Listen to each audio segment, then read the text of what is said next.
You are listening to Leaders and Legends, a podcast produced by Veteran Strategies and featuring conversations with fascinating and impactful men and women who have shaped our world, our communities, and our history. My name is Robert Vane, Principal of Veteran Strategies, and your host for our discussion. You are listening to Leaders and Legends, a podcast presented by Veteran Strategies, a local veteran public relations enterprise, and sponsored by Girl Scouts of Central Indiana, Garmond Construction, the Grand Hall and Conference Center at Historic Union Station, Leaders and Legends LLC, the McGinley's Golden Ace Inn, and McAllister Machinery, your friendly neighborhood Caterpillar dealer. You may find all your sales and rental equipment needs at McAllister.com.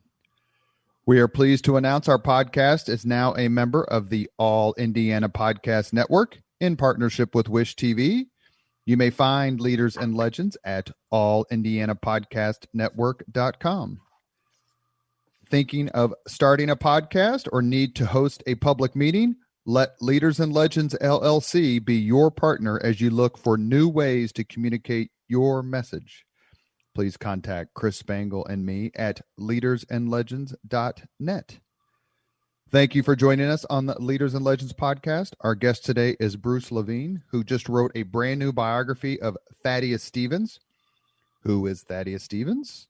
Well, you know him better as Tommy Lee Jones from the movie Lincoln, in a brilliant portrayal of the arch abolitionist Thaddeus Stevens from Pennsylvania, who was emancipation cool before it was cool, to say the least. Bruce Levine is the best-selling author of 4 books on the Civil War era, including The Fall of the House of Dixie and Confederate Emancipation, which received an award for Civil War scholarship and was named one of the top 10 works of nonfiction of its year by the Washington Post. He is a professor emeritus of history at the University of Illinois, which has the fake Assembly Hall, while Indiana University has the actual Assembly Hall. Thank you very much, Professor, for joining us. Thank you for having me, Robert. Your new book is called Thaddeus Stevens, Civil War Revolutionary Fighter for Racial Justice. I'm sure it took quite a few years to both research and write, but why is 2020, 2021 a great time for this book to come out? Good question. Well, I think everybody remembers the Black Lives Matters marches of the summer, and currently hearings on an attempt to set up an investigation of the subject of reparations for slavery. So the question of the status of African Americans in American society is very much central to American politics again. And I think the story of the Civil War and Reconstruction sheds a good deal of light on that subject. In the pantheon of, and we're going to get into his career in more minute detail, but on the Mount Rushmore of people who made the 13th Amendment happen, and the 14th and 15th, obviously, who would you put on that Mount Rushmore along with Thaddeus Stevens? Well, certainly Abraham Lincoln, but people like Charles Sumner and Chase of Ohio, and Joshua Giddings, and a whole host of so-called radical Republicans, as well, of course, as Frederick Douglass and African-American abolitionists who had been pressing for the 13th Amendment, like Stevens, long before Lincoln endorsed it. I think you've got a long list of people whose faces would belong on that mountain. One of the questions I like to ask historians, especially biographers, is, was there anything about Stevens's early life that marked him out for greatness? Well, I guess it depends on what you mean by that. If you mean, was there anything that would have caught your eye if you were looking at him? I don't think there was anything tremendous in that era. He was an avid reader, an avid student, tried to set up a library in the corner of Pennsylvania where there was none.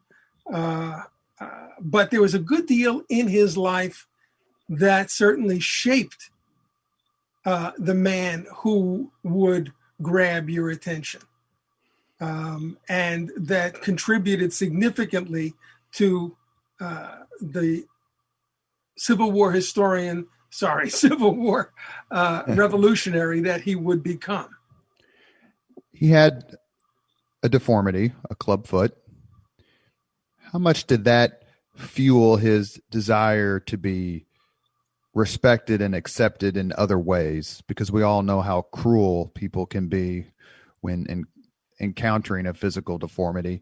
They're cruel now. I can only imagine what it was like. He was born in 1792, so he's an 18th century birth year. Apparently, the children around him were cruel and did taunt him. His brother was even in worse shape. His brother had 2 club feet. And we know from a neighbor that taunting hurt his feelings. I would guess that it certainly did contribute in his case to a determination to overcome that marginalization.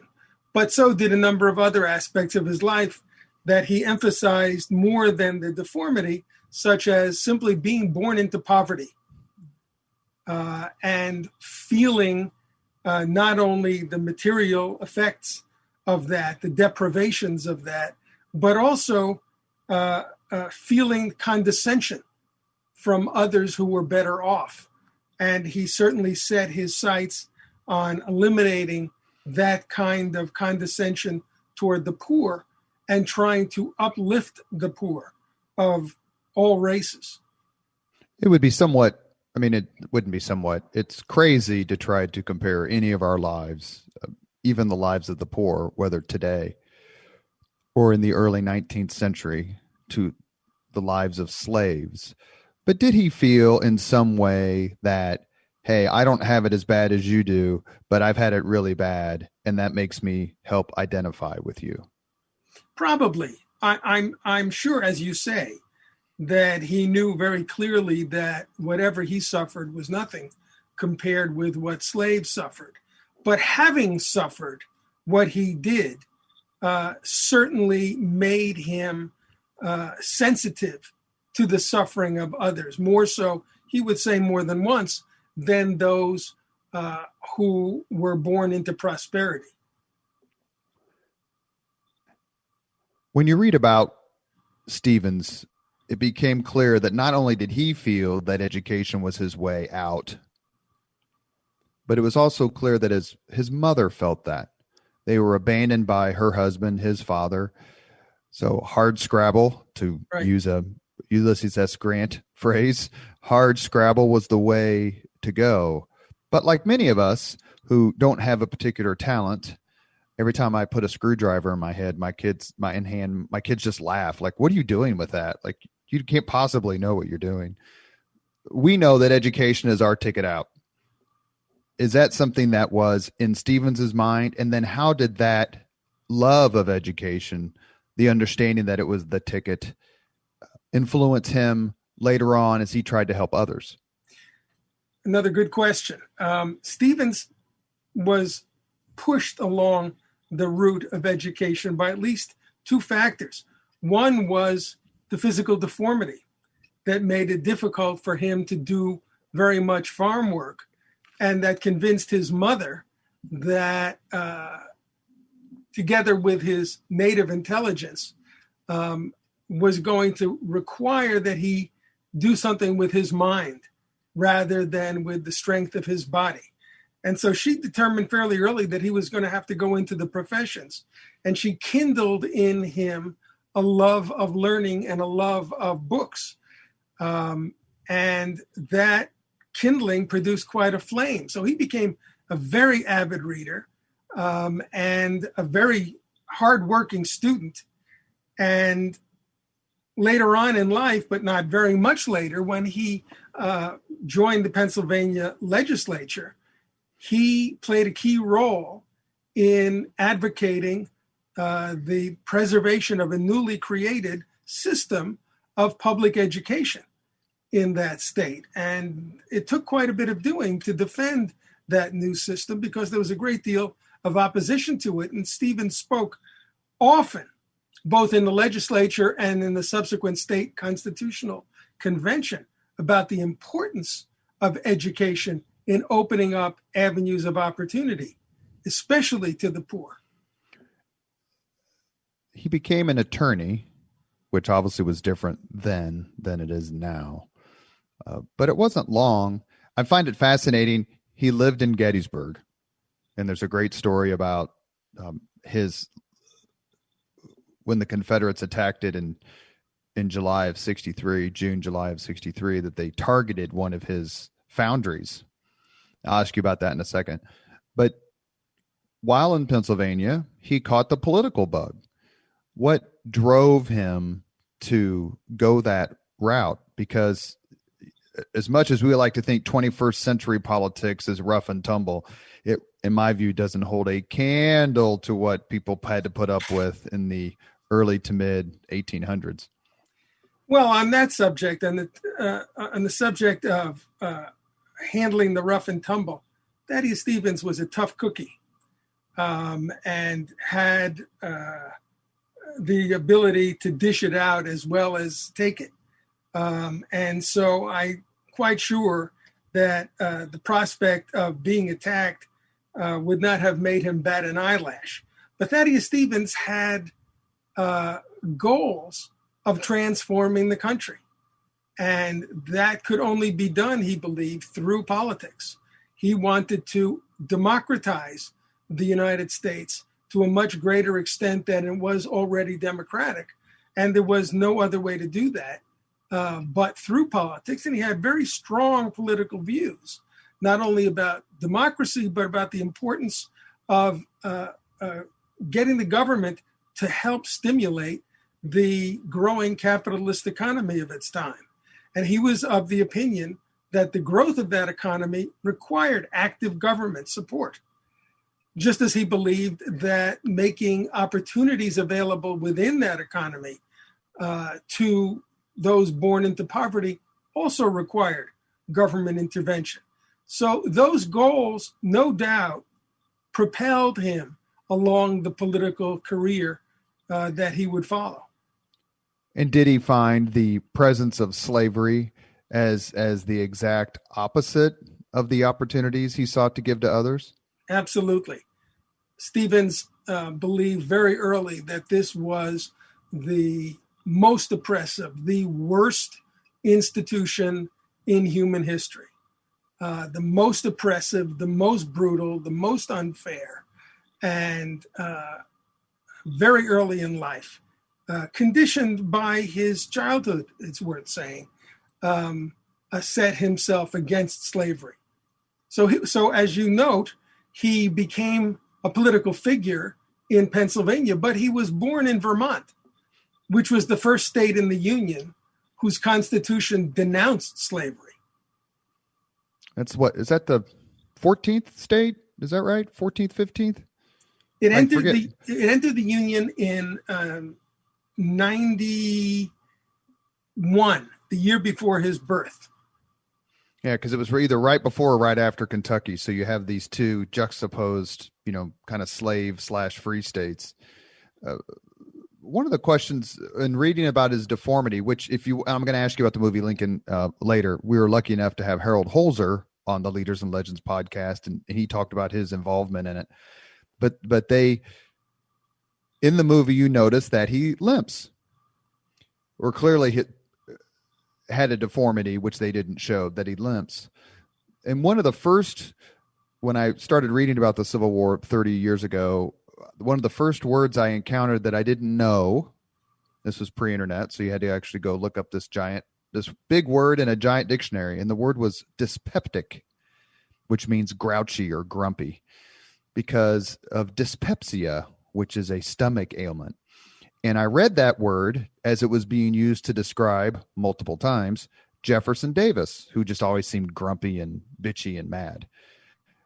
And it made me think, when reading about Stevens, was his deformity a driving force in establishing his personality, not just his willingness to fight, not just his views and his sense of compassion, but was he just mad all the time because of his leg? I don't think he was mad all the time, but I think he had developed an early reflex of defensive offense.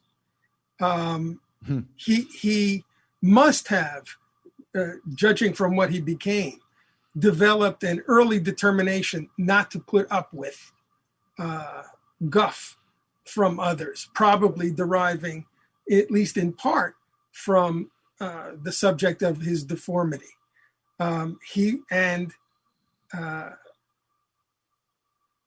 People said, you do not take this guy on, certainly verbally. One congressman says that I just as soon wrestle with a porcupine as argue with Thaddeus Stevens. Stevens also developed himself physically despite his deformity, so that he was physically well-developed individual and probably capable of handling himself physically as well. But I think this had to have contributed, as you suggest, to this combativity. One of the problems, though, that we have with studying someone like Stevens, as with Lincoln, is there's no diary. And so it makes it difficult to read his inner life. There's very little memoir type material. And Stevens' handwriting was one of the worst I have ever seen. And his correspondents complained about it too. How do you expect me to read this? And so even reading his letters is quite a chore. So penetrating into his psyche is a major problem. And he also had another physical ailment, which you see in the movie, that caused him to lose his hair. What was that? Alopecia. His hair fell out relatively early, as a result of which he never appeared in public without wearing a wig. And there's a story about that as well. You almost certainly know that in the 19th century, it was common for people to ask public figures for a lock of their hair so that they could have it as a keepsake. I suppose it's an early version of an autograph. So one woman came up to Stevens at one point in his life and asked for a lock of his hair. And he took off his wig and said, "You may have them all, madam." So he was not a vain individual. She take it? Did she take it? The story doesn't say. But you would have taken it. Would I have taken his wig? Perhaps. Thaddeus Stevens' journey in politics begins like most political. Not many people go from never having held public office to president of the United States or some exalted title like that, like say Dwight Eisenhower did. There's a path, and you start with lower offices, usually at the state level. Talk a little bit, please, about how Thaddeus Stevens went from someone interested in politics, following politics, to becoming a United States congressman. Well, he starts off with as you suggest, some low-level local offices, city council, the equivalent of a city council. And he is repeatedly reelected to that position. I think at one point he becomes the equivalent of the chair of the city council. He always hopes to become a United States senator and is disappointed never to have reached that point. But he does make his way into the House of Representatives. Well, first of all, the Pennsylvania House of Representatives, and he joins and helps to form the Anti-Masonic Party, which is a very strangely named political party, which, however, had a good deal of political influence in the first few decades of the 19th century. And it is strong both in his native state of Vermont and, as it happens, in his adoptive state of Pennsylvania. And it is as the candidate of this long-forgotten party that he really begins to make a name for himself in the state legislature. And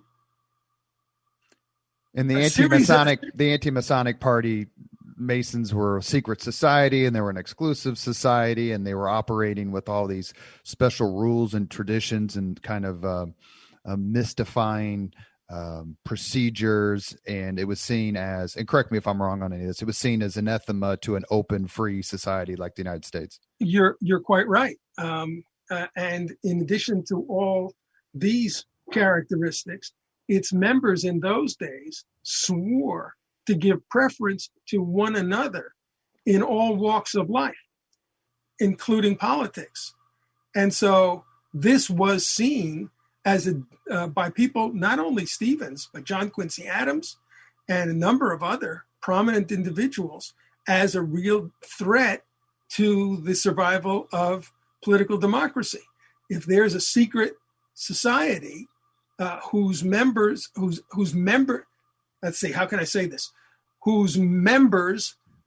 belong secretly and their status cannot be known to the general public, but who are collaborating with one another behind the scenes to advance only one another rather than anyone outside their charmed circle, I think it's quite reasonable to look upon that as something dangerous. Did he ever try to join, and why was he rejected? He did not try to join. He considered it on principle to be a wrong to build such an organization. Now, somebody, next week will discover that sure enough, Thaddeus Stevens tried to join, but I've seen no evidence of it, and quite the contrary. Everything I've seen said that he never would have sought to join an organization like that. But a series of political parties collapsed underneath Stevens, starting with the Anti-Masonic Party, whose success is so great, by the way, that eventually it goes out of business for want of a constituency, at which point he moves over to the Whig Party, which with the Democratic Party was one of the two major political parties contending for power locally and nationally in the middle of the 19th century.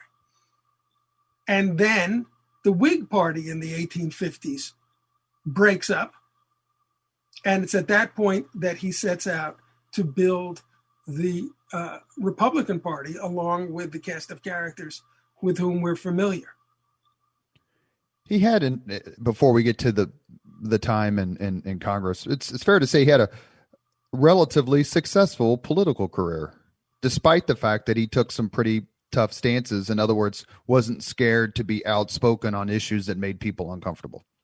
That's right. He did very well politically. He developed evidently a strong relationship with his constituency, despite the fact that on a number of occasions he bucked his constituency. So, for example, in the fight over public schools, a lot of his well-to-do neighbors did not like the position he was taking on public schools. They didn't see why they should pay taxes to support schools when they had, let's say, in some cases, no children who would be attending those schools, or they could afford to be sending their children, if they had children, to private schools. And so, in fact, after fighting successfully for the public schools, that was the one year that Stevens was not reelected to the state legislature. So he could feel consequences of going against his constituency. And in 1850, when he opposed the Compromise of 1850, a sectional compromise between North and South that included a new law strengthening the ability to capture so-called fugitive slaves, when he vigorously opposed that compromise, the Whig Party refused to renominate him for the House of Representatives. So he was prepared to suffer the consequences of taking unpopular positions, or positions at least unpopular with his given political party. But once he joined the Republican Party, he was never denied renomination again and was never denied re-election again. He had found a vehicle that fit his politics much better than any earlier one had done. Is it fair to say that the early manifestation of the Republican Party was not as radical and forceful on the issue of slavery as Stevens would have liked? Famously, the Republican, and again, please interject, no extension of slavery into their territories. That was one of their founding principles. But as far as I can remember, there wasn't a huge push as part of the platform to eliminate slavery where it existed. No, there wasn't. Stevens subscribed to a view of the Constitution at that time, which was extremely widespread, that said that under the Constitution, the federal government does not have the right to abolish slavery within the states. And Stevens, prior to the Civil War, did not try to use the federal government to abolish slavery within the states. But he fairly early advocated something that eventually comes to be called the denationalization of slavery, which calls upon the federal government to use all of its power, wherever that power exists, to ban slavery. So that's not only in the territories, but also in Washington, D.C., in the territorial waters, in all federal forts and federal military installations in general, and even in the interstate slave trade, the buying and selling of slaves across the state borders. And he also opposes the operation of the fugitive slave law. None of those things appear in the platform of the Republican Party of 1856, the first national campaign that the Republican Party wages. It simply calls for the abolition of slavery in the territories. And Stevens considers that, for the first time, an adequate anti-slavery platform to join. It's worth saying that he refused to join earlier and more radical versions of an anti-slavery party. He refused in the 1830s to join the Small Liberty Party, and in the late 1840s to join the so-called Free Soil Party, which had a platform very similar to what the Republicans eventually adopted, because he thought they were too small to do any good. They were too small to win enough votes to change anything important. It's only in the 1850s that he, like a number of others with a similar outlook, decide that now is the time to put all our chips on the subject of slavery, to build a party that is primarily devoted to the crusade against slavery. And the attempt to prevent its expansion into the territories, they all view as the thin edge of the wedge. Years later, during the Civil War, when people were trying to figure out if Ulysses S. Grant was a Republican or Democrat, he once said, when asked about his vote for president, that in 1856, he voted for James Buchanan because he didn't know him and against John C. Fremont because he did. How important was personality back then, and how close did it come on more than one occasion to physical confrontation as tensions rose solely over the issue of slavery? Well, the first question I find hard to answer. How important was personality? I don't think that it was as important as it is today. because most voters never laid eyes, for example, on presidential candidates in those days. I think it would have been perfectly possible for presidential candidates in most of that era to walk through a town 3 states away and not be recognized. There was not only, of course, no television, there was no radio, there was certainly, of course, no internet, but even newspapers could not carry photographs because the technology did not yet exist for transposing photographs into print. So the best you could do was carve an engraving based on a photograph and use that in a newspaper. So if you couldn't even lay eyes on somebody, it would have been hard for most people to form a political allegiance based on an acquaintance with the candidate's personality. Though personality played a big role in closer quarters among politicians or within a local constituency, no doubt it had a much greater significance. On the second part of your question, there was a great deal of violence and threat of violence in the Congress and in the Senate as the Civil War approaches.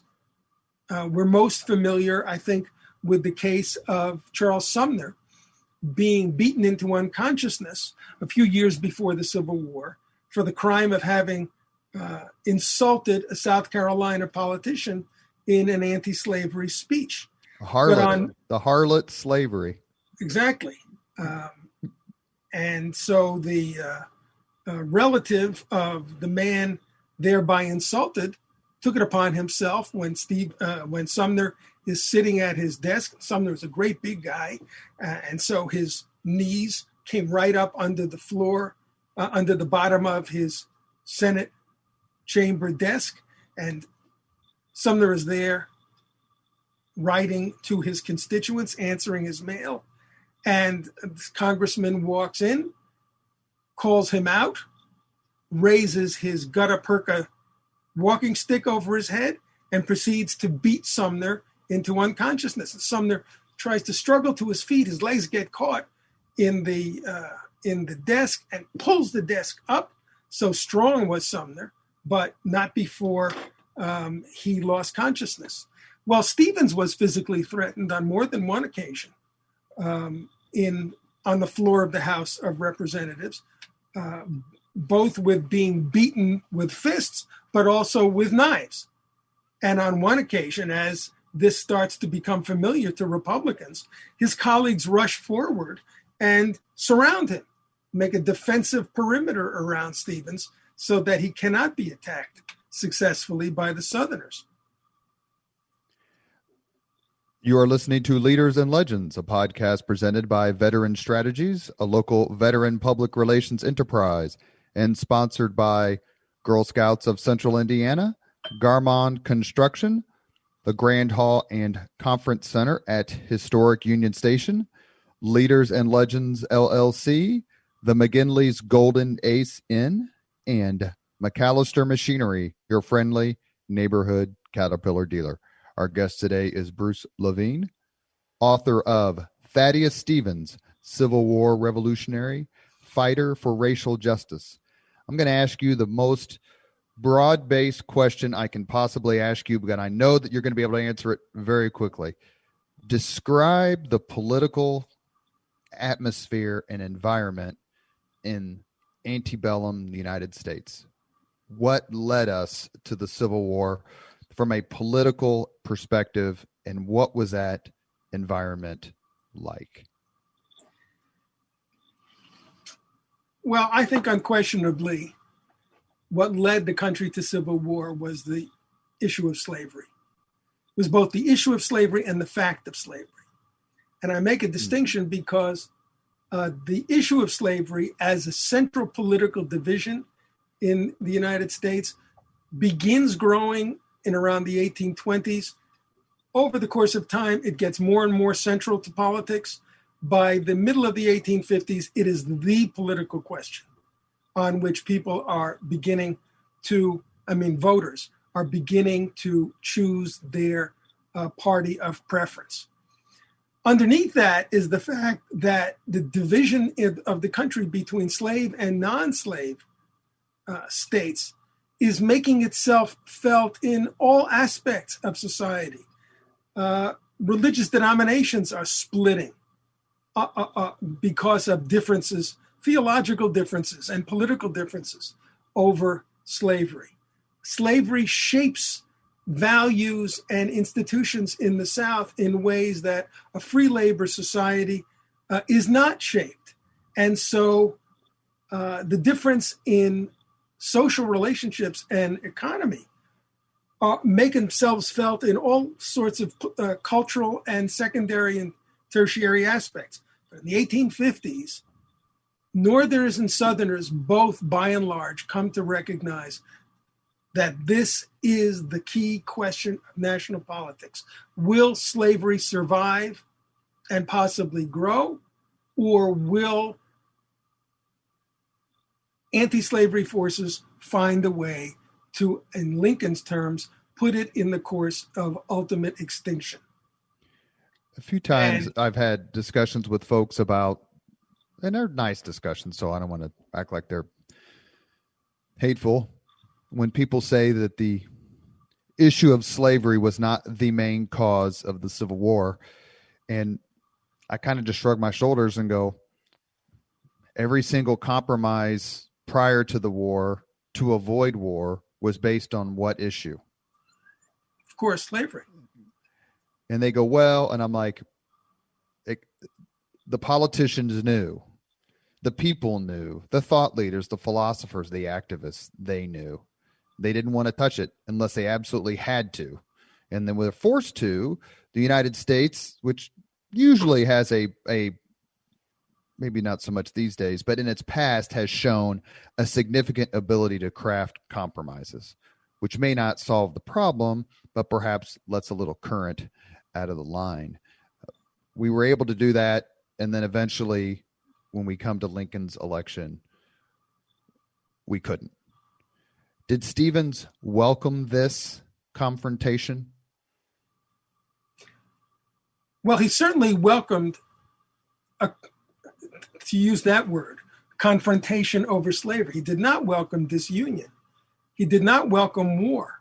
Stevens would have liked to see the Republican Party victorious and the Republican Party begin to implement a program to do away with slavery. And he was slow to draw the sword, figuratively speaking, even as secession began at the end of 1860.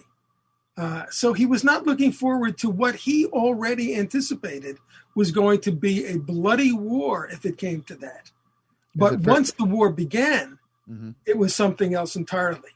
Is it fair to say that there were some abolitionists who just said, well, let them go. Let the South go? Well, there were some who said that, and there were some non-abolitionists, but people who opposed slavery who said that. Horace Greeley, the editor of the New York Daily Tribune, which was whose weekly issue circulated widely through the Midwest. It was a very influential paper. Famously said, "Go, my errant sisters, go on your way." And Stevens and others, and eventually had no intention of allowing that to happen. Neither did Lincoln. It would have meant tearing the country in half. Set aside the fact that it would have condemned the slaves to slavery for an indefinite future. It would have, Republicans were convinced, put the country as a whole on the course of ultimate extinction. Because once cutting the country in half that way, they felt sure that would not be the end of the splitting. Lincoln's election in November of 1860, leads to the secession of South Carolina. I think it's December 20th, 1860. Then the war then other states start to secede. And then you have the first Fort Sumter is in April of 61. Then you have Battle of Bull Run, which is July 21st, 61. So the events happen pretty quickly, one right after another.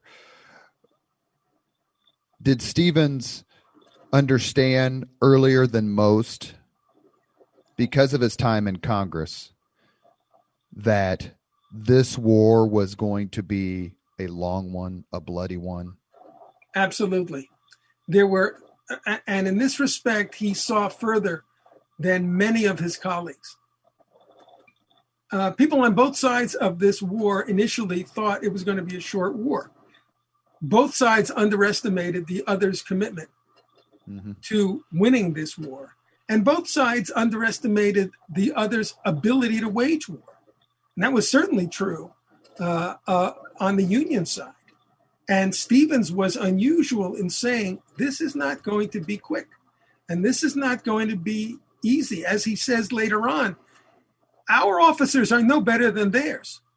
Our soldiers are no better than theirs.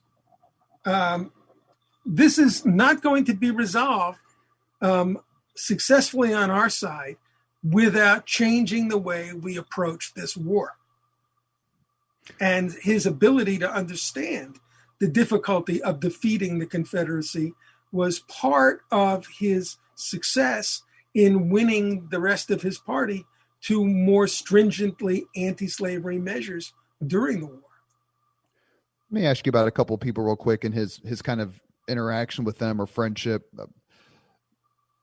There are obviously several compelling figures of the Civil War, even on the Confederacy. I mean, you have to look at Lee and whatever you think of his cause, which is obviously terrible, but his skill and impact was undeniable. But on my Mount Rushmore, perhaps even Mount Olympus of Civil War figures, there's always a special place for Frederick Douglass. Did Thaddeus Stevens have much of a relationship with him? And if so, describe it for us. I think Stevens met Douglass once or twice, but I don't think that they had a close relationship. I think there was mutual admiration on both sides. It is certainly true that Frederick Douglass recognized and admired what Stevens was doing in Congress. And Douglass eventually puts Stevens' portrait on his own wall in commemoration of that man after Stevens has passed on. I believe it's true that Stevens subscribed to Douglass's newspaper and followed Douglass's career, but I don't think that there was a close ongoing collaboration. I've mentioned this a few times, and before I ask you about the relationship between Stevens and Lincoln, let me ask you quickly, what did you think of the movie Lincoln and Tommy Lee Jones' portrayal of Stevens, which, I mean, your grade matters more than my grade, but I thought he captured him in a terrific manner. Well, I really enjoyed the movie all three times that I watched it.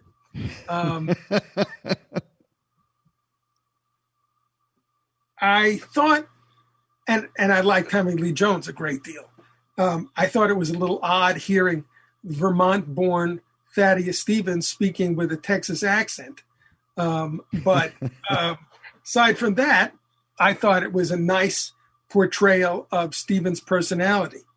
What I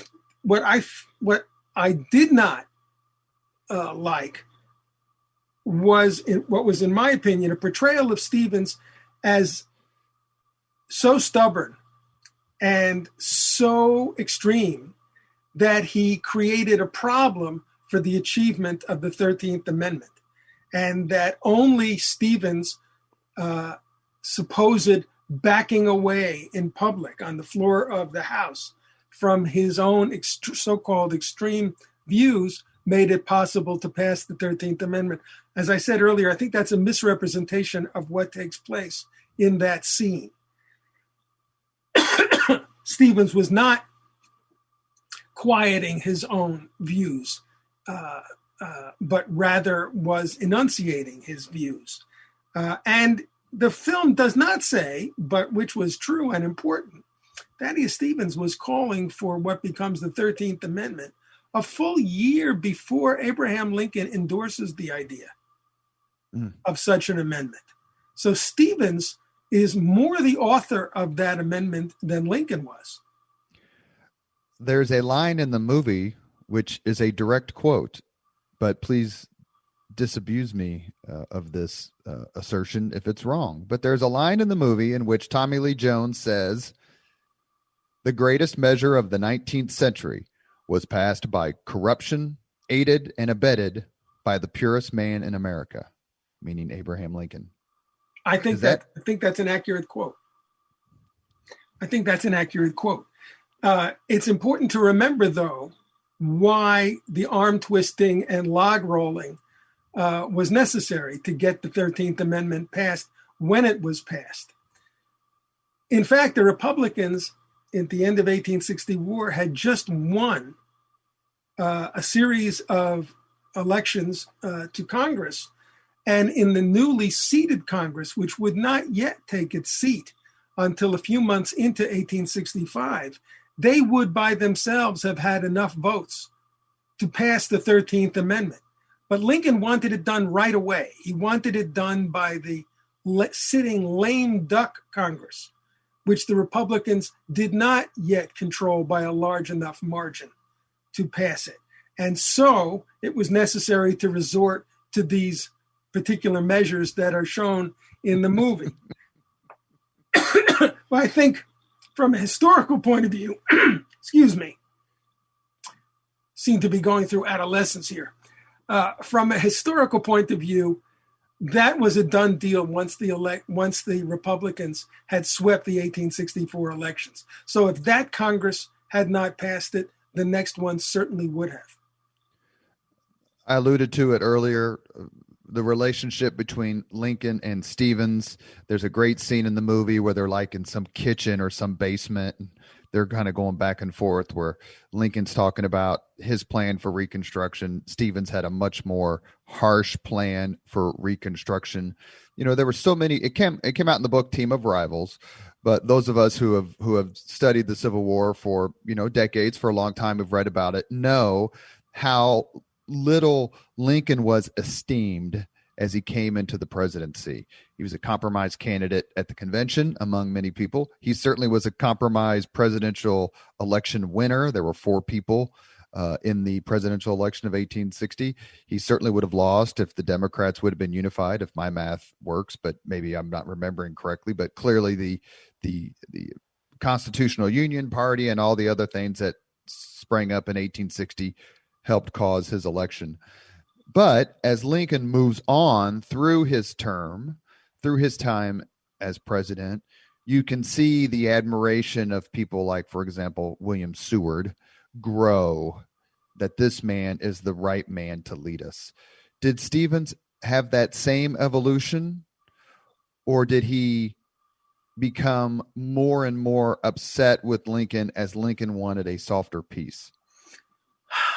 I think Stevens remains critical of Lincoln throughout Lincoln's presidency. That does not mean that he failed to recognize Lincoln's positive attributes.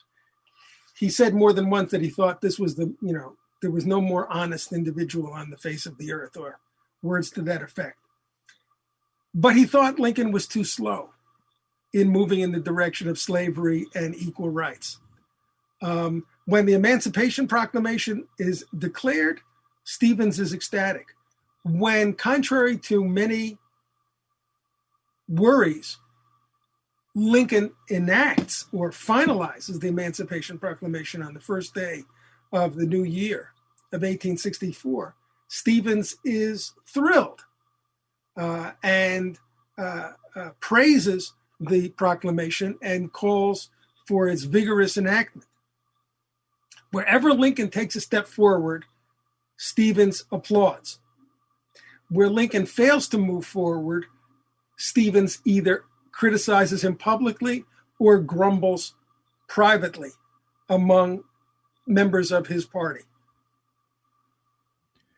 If you were making a list of the most hated men by the South, by Southerners during the Civil War, with the caveat that number 1 may just actually be Jefferson Davis, but that's a whole nother podcast. Where would Stevens rank in terms of just being absolutely loathed as a black Republican by the staunchest defenders of the peculiar institution? He ranked pretty highly.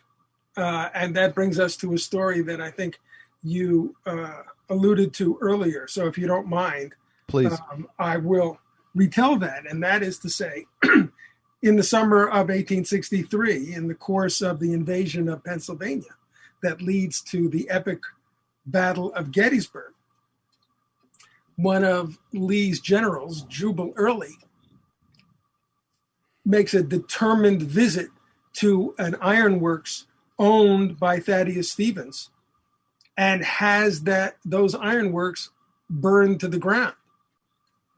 And when the on-site manager of the ironworks asks Early, why is he making a point of singling out this enterprise, Early says, because Thaddeus Stevens has done more than anyone else in the U.S. government to attack the Confederacy and to undermine the Confederacy. And I think in that moment, we get a sense of just what the leadership of the Confederacy thinks and knows about Thaddeus Stevens. That despite the fact that he is not the president, despite the fact that he never makes it into the Senate, that he's not even the majority leader in the House of Representatives, he is a dynamic force moving the Republican Party forward.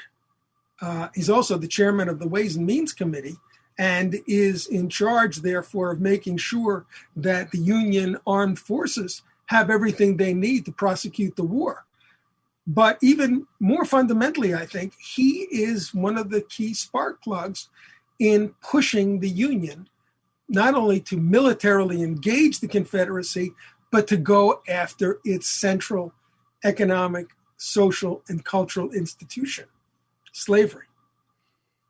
We should pause to note that on the list of particularly loathsome Southerners, Jubal Early would be very high.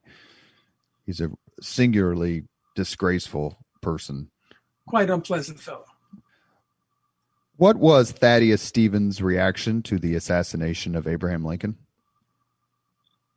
Shock and mourning and concern that this would mean the elevation into the presidency of someone who he didn't want even to be the vice president, Andrew Johnson, from the slave state of Tennessee. Johnson, who had himself once upon a time been a minor slaveholder and who was a thoroughgoing racist. When Johnson was placed on the Republican ticket in 1860,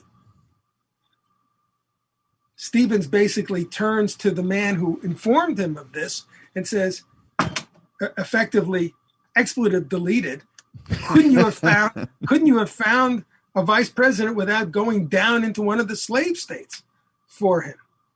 And very early, Stevens' worst fears are realized when Andrew Johnson begins trying to reunify the country on terms as close to those preferred by the Confederate elite as circumstances would allow, which is to say, with slavery gone, but with white supremacy still in the saddle. There are a few things in history that I've not read a lot about, sometimes because I can't really bring myself to it. I've never really read a lot about the Holocaust. I've read about books that touch on the Holocaust in great detail, but I've never read like one book because I just don't know if I can get through it, to be quite candid. In terms of the United States, of the United States history, of all the things about which I've read, the one that makes you just shake your head the most is Reconstruction. That we so got this, I hate to say wrong, so please tell me if you think that's wrong. But to me, it's the great political tragedy of our history beyond slavery and beyond Native Americans. The biggest political process tragedy. Am I way off on that, or Well, is that something that you've talked about in the book quite a bit? Well, if you don't mind, I'd like to put the shoe on the other foot and ask you in what way you find it a tragedy. Because we had an opportunity to remake the experience of former slaves, and not just former slaves, but African Americans as a whole in this country. I mean, it wasn't like African Americans in the North were exalted, obviously, right. Even after their service in the Civil War, even after the example of people like Frederick Douglass, and that we lacked the political will, or the political will had been exhausted by the crusade of the actual Civil War. And Americans in the North were just like, all right, we've had enough of these people. Let's just, we talk about World War I and World War II, wanted to bring the troops home. Well, that was the same thing in the Civil War. They wanted to bring the Northern boys back. And the political will to impose ourselves and remake Southern society and Southern governments gradually just dissipated. And into the void, into the vacuum, were people like Nathan Bedford Forrest and Jubal Early and organizations like the Klan. And to me, if we had been a little more forthright, even though I think Ulysses S. Grant's getting stronger marks for his presidency than he did a generation ago, that we wouldn't have blown this magnificent opportunity to avoid the first and second Jim Crow eras. Well, I completely agree with you. And Thaddeus Stevens would certainly agree with you. Stevens firmly believed, and retrospectively, I can only agree, that this was the opportunity and this was the necessity to firmly impose upon the former slave states not only abolition, but thoroughgoing legal and political equality.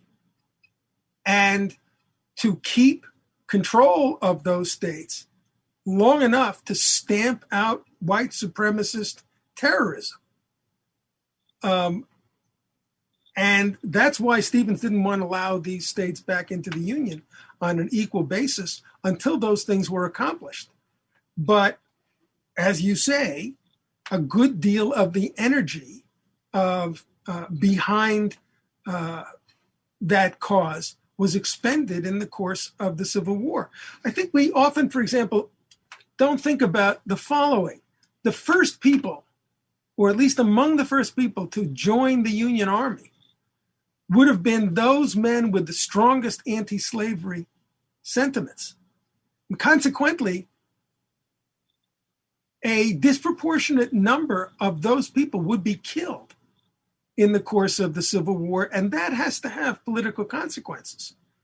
If the most anti-slavery people are losing numbers like that, that's going to affect the politics of what's left. Now, running contrary to that, going in the opposite direction is the growing determination on the part of other surviving Northerners that if we don't act firmly, all the blood and treasure expended in the course of the Civil War is going to be lost. But eventually the energy gives way. And the fact is that the Northern population as a whole was never very firmly committed to racial equality to begin with. They didn't like slavery, but they certainly wouldn't have gone to war in the first place in order to put an end to slavery. It took a threat to the Federal Union to get them to support war. But now they're being asked to keep a huge number of people under arms for the sake, it seemed to them, of enforcing something they didn't really believe in or didn't believe in very strongly, racial equality. And meanwhile, business interests in the North, who also didn't want to see the West become slave society and also didn't want to see the Federal Union destroyed, basically felt that they had accomplished what they most needed by the end of the Civil War. They had control of the federal government. They had abolished slavery and made room for their own form of free labor capitalism. They had a tariff protective tariffs. They had federal support for a transnational railroad, et cetera, et cetera, et cetera. Their commitment to continuing the fight for racial equality in the South was ebbing very quickly. This was the last great opportunity, short of the middle of the 20th century, to transform social and political relations in the South, and the Union proved unable or unwilling to do the job. The last few minutes we have on the Leaders and Legends podcast with Professor Bruce Levine, who has written a new biography of Thaddeus Stevens. Is it fair to say that the coda of the American Civil War in some ways is the impeachment trial of Andrew Johnson? If so, or please say that there's something else that you would put in that category. What was Stevens's role in that before his death in 1868? Well, I would say if this is literarily possible, it's a coda. It's also possible, I suppose, to say that all of Reconstruction is a coda of the Civil War. But Stevens becomes convinced that Andrew Johnson is indeed a major obstacle to doing what needs to be done in the South. And I think it's clear that he's right.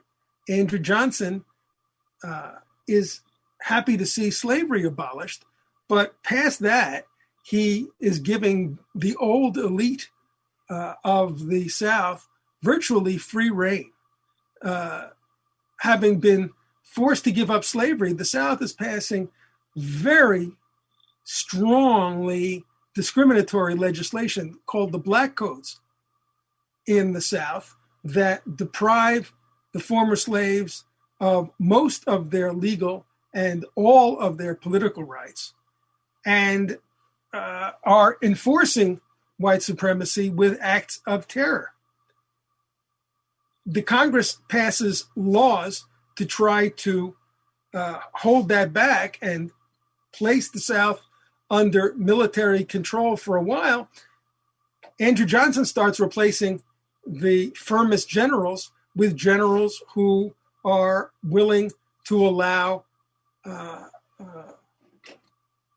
the Southern white leadership greater leeway. In other words, getting in the way of implementing Reconstruction. So Thaddeus Stevens joins forces with other Republicans calling for the impeachment of Andrew Johnson. And the House, as you know, does indeed impeach Andrew Johnson. And the House takes the case to the Senate. Thaddeus Stevens is one of the House's impeachment managers. They make a strong case, but they fail by the slimmest of margins to obtain the supermajority vote that they needed, because the moderate wing of their own party will not go along with removing Johnson from office. And so the impeachment process does not culminate in Johnson's removal.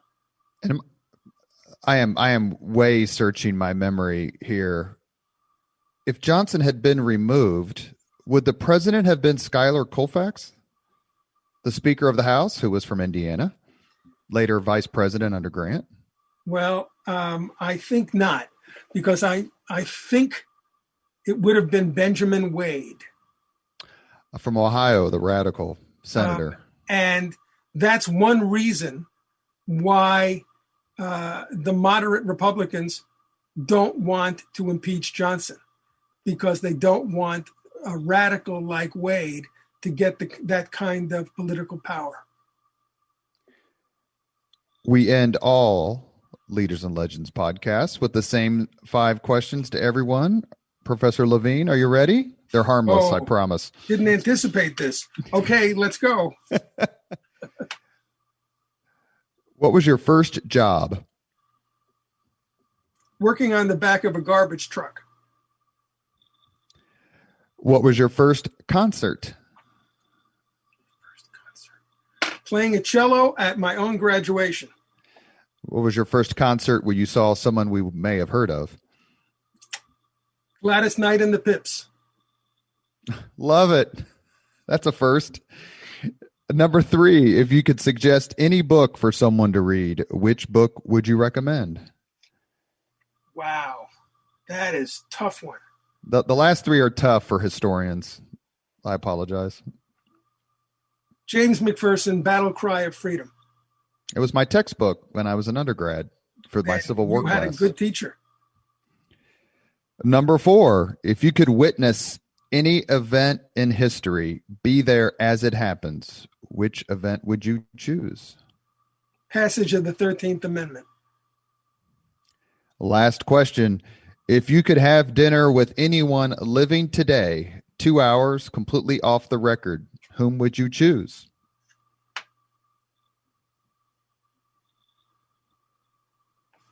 Pass.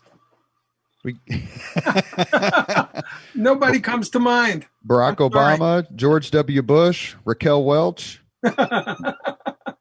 I'm sorry. I'm just flubbing this, but I can't think of a single individual who I would most want to sit down to dinner with. Isn't that sad? Got a favorite sports team? Nope. Favorite comedian? Oh my, you're really pushing me. Isn't that what you did with your students? I'm sorry. I've run out of gas. How about we both just have dinner with our friend Peter Carmichael from Gettysburg College? Fair enough. A terrific man. Have you thought about sending, last question before we end the podcast, have you thought about sending a copy of your biography to Tommy Lee Jones? I think you should. All the members of my family insist that I do so. Terrific. You have been listening to Leaders and Legends, a podcast presented by Veteran Strategies, a local veteran public relations enterprise, and sponsored by Girl Scouts of Central Indiana, Garmond Construction, the Grand Hall and Conference Center at Historic Union Station, Leaders and Legends LLC, the McGinley's Golden Ace Inn, and McAllister Machinery, your friendly neighborhood Caterpillar dealer. Our guest today has been Professor Emeritus of History at the University of Illinois, Bruce Levine, who has written a new book called Thaddeus Stevens, Civil War Revolutionary, Fighter for Racial Justice. Thank you, Professor, very much for coming on the Leaders and Legends podcast. It was a lot of fun. Thank you, Robert Bain. I enjoyed it. Terrific. Tremendous. Thank you very much for listening to Leaders and Legends, brought to you by Veteran Strategies Incorporated. If you want to contact us about this program or our menu of public relations services, please send us an email at robert@veteranstrategies.com. That's robert@veteranstrategies.com.